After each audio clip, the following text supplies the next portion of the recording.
Hare Krishna. We can't shut the mouth of critics, but we don't have to let them fill our heart.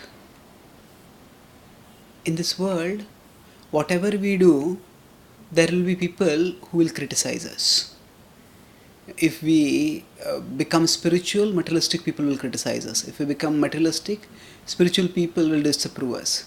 Even when we become spiritual, the way we practice spiritual life, some people will approve, some people will disapprove. Even when we practice scripture according to Shastra, within a tradition, sometimes even within that tradition itself, some people may approve and some people may criticize. So, in general, we can't shut the mouth of critics. Of course, we need guidance, and sometimes criticism can be constructive. And if we have trustworthy guides who keep us on track and who correct us whenever we go wrong, we take their input seriously. But apart from that, if we start taking the criticism that anyone and everyone gives seriously, then we will discourage ourselves, we will dishearten ourselves, we will disempower ourselves, and we will not be able to do anything constructive, anything productive in our lives. So, when people criticize us at that time, it can engender a sense of powerlessness within us. We feel, oh, this person is speaking like this and that person is speaking like this, and what can I do? Sometimes we may argue with them to silence them, but sometimes they come up with counter arguments. And sometimes their counter arguments are so frivolous that we may not even feel inspired to dignify those counter arguments with an answer. They are so absurd. But still, they proudly mouth those arguments. And they just don't become silent. So we may not be able to shut the mouth of, silence our critics, but we don't have to let them fill our heart.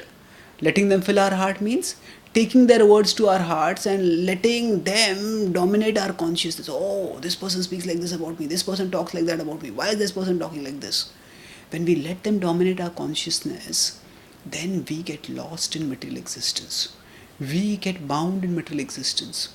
And the way to come out of such illusion, the way to come out of such bondage is by recognizing that our nature is higher, that our connection with the highest reality, Krishna, is the source of our identity, our stability, and our joy. So, in the Bhagavad Gita, Krishna talks about those people who have transcended the modes.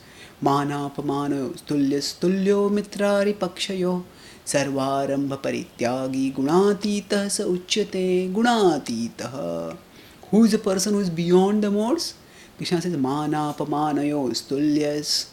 So, such a person is itulya, equipoised in honor and dishonor.